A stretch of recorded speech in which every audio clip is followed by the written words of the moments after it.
மத்தேயு 10:16 ஆடுகளை ஓநாய்களுக்குள்ளே அனுப்புகிறது போல இதோ நான் உங்களை அனுப்புகிறேன். ஆகையால் சர்ப்பங்களைப் போல வினா உள்ளவர்களும் புறாக்களைப் போல கபடற்றவர்களுமாய் இருங்கள். ஓநாய்களுக்குள்ளே அனுப்புகிறது போல உங்களை அனுப்புகிறேன். ஆண்டவர் எப்படிப்பட்ட ஜனங்கள் நடுவில் ஊழியம் செய்ய சொல்றாரு? ஓநாய் போன்ற ஜனங்கள். ஓநாய் போன்ற ஜனங்கள் நடுவில் தான் ஊழியம் செய்ய சொல்றாரு. அது ரொம்ப ரொம்ப கேட்கறதுக்கு உற்சாகமான விஷயம் இல்லை. நல்ல ஜனங்கப்பா, நீ போனீன்னா அப்படி உனக்கு அப்படி அன்பு கூறுவாங்க. சில ஜனங்களை பற்றி சொல்லுவாங்க. கன்னியாகுமரி மாவட்ட ஜனங்களை பற்றி அந்த காலத்தில் சொல்லுவாங்க, கன்னியாகுமரிக்கு நீங்கள் போனீங்கன்னா ஊழியக்காரங்களை அப்படி நேசிப்பாங்க, அப்படி காணிக்க கொடுப்பாங்க அப்படின்னு சொல்லுவாங்க. நான் போயிருக்கிறேன். என்னை பொறுத்தவரை அவங்க நேசிச்சிருக்காங்க. காணிக்க ரொம்ப அவங்க கொடுத்த அனுபவம் எனக்கு இல்லை. அவங்க ரொம்ப நேசிச்சிருக்காங்க என்ன, அதில் எந்த சந்தேகமும் இல்லை. அப்படி சொல்லப்படலை. ஓநாய்கள் போன்ற மனிதர்கள் நடுவில் தான் நான் உங்களை அனுப்புகிறேன். ஜனங்கள்லாம் ஓநாய் மாதிரி இருப்பாங்க. அவங்க நடுவில் உங்களை அனுப்புகிறேன். உங்களை ஆடுகளை போல நான் அனுப்புகிறேன். நீங்கள் ஓநாய் நடுவில் ஆடுகளை போல இருக்கணும். எப்படி ஓநாய் நடுவில் போய் ஆடு மாதிரி இருக்கிறது? அது எப்படி இருக்க முடியும்? அதுக்கு இன்னும் 2 ஸ்பெஷல் தன்மைகளை கொடுக்கிறார். சர்ப்பத்தை போல வினாவா இருங்க. ஆடு மாதிரி தான், நீங்கள் பார்க்கறதுக்கு ஆடு மாதிரி தான் இருக்கணும். ஆடு எப்படிப்பட்டது?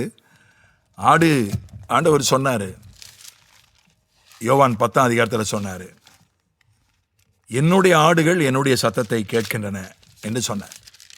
தேவ சத்தத்தை நம்ம கேட்கணும். அவருடைய ஆடுகள் அப்படின்னாலே மேய்ப்பனுடைய சத்தத்தை அவைகள் கேட்கின்றன என்றுதான் யோவான் 10 சொல்கிறது. அதனால ஆண்டவருடைய சத்தத்தை நம்ம கேட்கணும். நம்ம யார் நடுவில் போய் ஊழியம் செய்கிறோமோ அவங்க எவ்வளவு கடினமானவங்களா, எவ்வளவு மோசமானவங்களா இருந்தாலும் சரி, நம்மளை பார்த்தா, ஒரு ஆட்டை பார்த்தா நமக்கு ஏதாவது பயம் வருமா? பயமே வராது. அது ஒரு ஓநாய்க்கு ஆட்டை பார்த்தா பயம் வருமா? வராது. ஆனால் அந்த ஆடு தேவனுடைய மேய்ப்பனுடைய சத்தத்தை கேட்கிற ஆடாக இருந்துச்சுன்னா, அந்த மேய்ப்பன் அந்த ஆட்டை பாதுகாப்பாக நடத்துகிறார். அந்த ஓநாயிடமிருந்து தாவீது ஒரு சிங்கத்தினிடமிருந்து தன்னுடைய ஆட்டை காப்பாற்றினான், ஒரு கரடியிடமிருந்து தன்னுடைய ஆடுகளை காப்பாற்றினான். அதுபோல் மேய்ப்பன் ஆடுகளை வழி நடத்தி ஓநாயிடமிருந்து காப்பாற்றுகிறார். ஒரு ஆடு போய் ஓநாய்கள் நடுவில் ஊழியம் செய்ய முடியுமா? முடியும். அதுக்கு 2 விஷயம் தேவை. ஒன்று, சர்ப்பத்தை போல வினா. சர்ப்பம், வினா என்பது ஞானம். இந்த இடத்துல இது பிசாசை குறிக்கல, உண்மையான சர்ப்பத்தை குறிக்குது. இது பிசாசை குறிக்கல. சர்ப்பம்னாலே பிசாசு நினைக்கக்கூடாது. அதற்கென்று, சர்ப்பத்திற்கென்று ஞானம் உண்டு. ஞானத்தோட ஊழியம் செய்யணும். அதே போல கபடற்றவர்களாய், புறாவை போல, புறானோன பரிசுத்தாவின்னு நம்ம எடுத்துக்கொள்ள முடியாது. புறாவை போல அப்படி என்றால் ஆடு என்பது இயேசுநாதரை குறிக்கிறதா? புறா பரிசுத்தாவி அந்த இடத்துல குறித்தால், சர்ப்பம் பிசாசை குறித்தால், ஆடு என்பது இயேசுவை குறிக்க வேண்டும் அல்லவா? அப்படி இல்லை. இந்த இடத்துல ஆட்டை போல மேய்ப்பனுடைய சத்தத்தை கேட்டு ஊழியம் செய்யணும். பாம்பை போல, பிசாசை போல இல்லை, வெறும் பாம்பை போல ஞானமாக நடக்கணும். அதுக்கப்புறம் புறாவை போல கபடற்றவர்களாக இருக்கணும். இந்த 2 தன்மையும் இருந்தா, கபடற்ற தன்மை ஒரு பக்கம், இன்னொரு பக்கம் ஞானம், இந்த 2 இருந்தா, 3வதா அவருடைய சத்தத்தை கேட்டு வழி நடக்கிற அனுபவம் இருந்தா, ஓநாய்களுக்கு கூட ஊழியம் செய்ய முடியும். அனுப்பும் போதே எப்படி சொல்லி அனுப்புறாரு பாருங்க.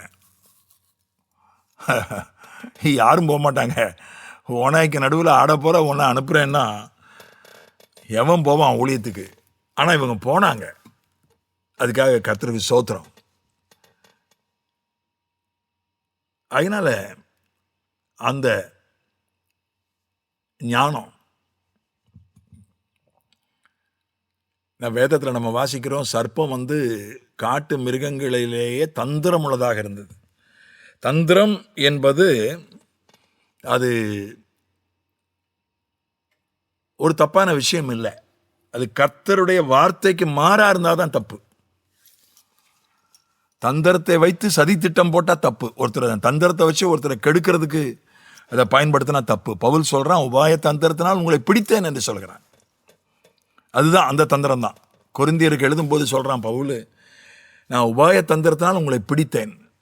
இவங்களை எப்படி கர்த்தருக்கு என்று பிடிப்பது, அந்த ஞானம். இன்னொரு பக்கம் கபடற்ற தன்மை.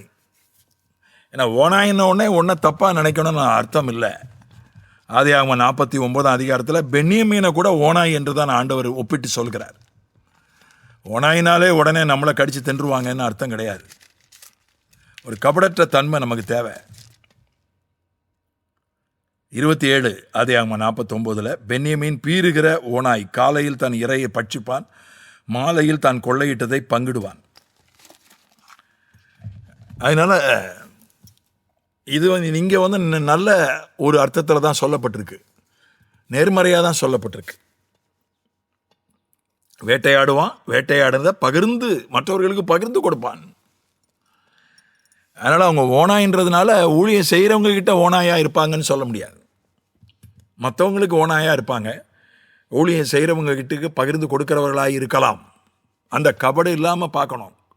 யாரை பார்த்தாலும் ஐயோ இவன் நம்மளை எதுவும் பண்ணிடுவானோ, இவன் நம்மளை ஏமாத்திடுவானோ, இவன் நம்மளை எதுவும் பண்ணிடுவானோன்னு ஒவ்வொருத்தரையும் அப்படியே பார்ப்பது அது கபடான ஒரு விஷயம். அதே நேரத்தில் ஆட்களை எடை போடுவதற்கு ஞானம் தேவை. அந்த ஞானத்தை ஆண்டவர் தருகிறார். அந்த சமநிலை ஆண்டவர் அப்படிப்பட்ட ஞானத்தை, அப்படிப்பட்ட ஒரு கபடற்ற உள்ளத்தை நமக்கு தருவாராக. ஆமென்.